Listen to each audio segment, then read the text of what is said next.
trop vieux pour en apprendre de nouvelles. Mais les vieilles marchent toujours aussi bien qu'avant. Le carrousel-bar était plein à craquer, comme d'habitude. Guidry lança des bonjour, bonjour, comment ça va, tout en se frayant un passage à travers la salle. Il serra des mains, mit quelques claques dans le dos, et demanda au gros Phil Lorenzo si c'était bien son dîner qu'il avait avalé ou le serveur qui le lui avait apporté. Les rires fusèrent. L'un des types qui travaillait pour Sam Saya passa un bras autour du cou des Guidry et se pencha pour lui murmurer à l'oreille. « Faut que je te parle, dit-il. »« En ce cas, parlons, » répondit Guidry. Ils allèrent s'installer à la table du fond, dans un coin de la salle. Guidry aimait bien la vue qu'on avait là. C'était une des vérités irréfutables de la vie. Si on avait quelque chose ou quelqu'un à ses trousses, mieux valait le voir arriver.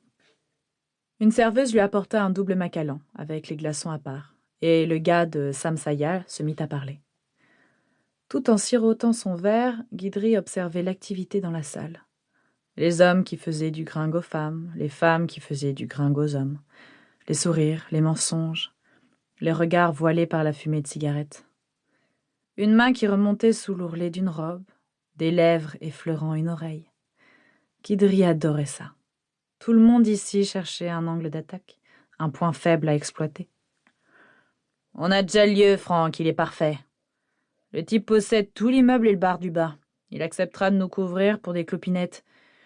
Il pourrait tout aussi bien nous le faire gratis. »« Des jeux de table, donc, » résuma Guidry. « La grande glace, un vrai casino, dans les règles de l'art. Mais les poulets refusent de s'entendre avec nous.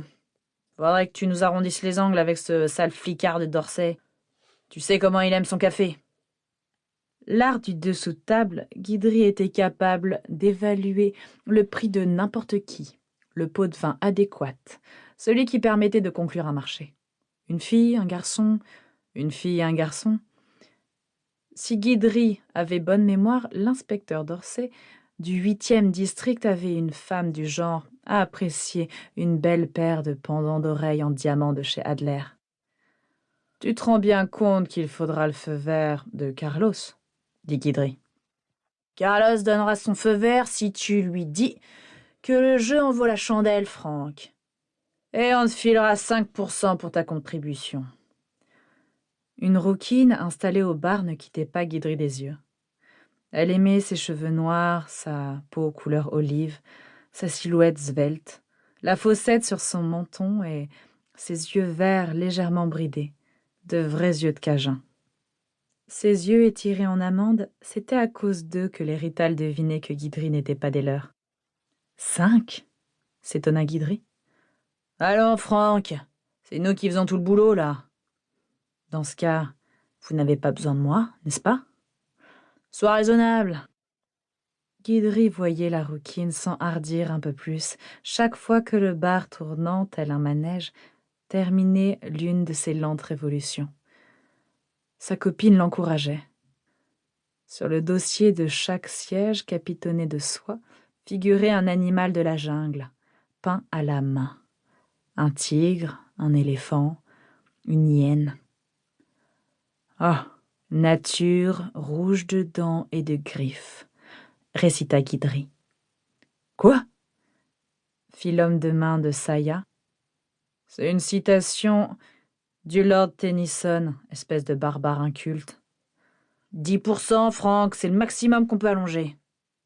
15, et un coup d'œil sur les comptes dès que l'envie me prendra. Maintenant, mets les voiles. L'homme de main lui lança un regard noir, l'air furibond. Mais telle était la dure réalité de la loi de l'offre et de la demande. L'inspecteur Dorsey était l'un des flics les plus coriaces et obstinés de la Nouvelle-Orléans. Seul Guidry avait les compétences requises pour l'amadouer.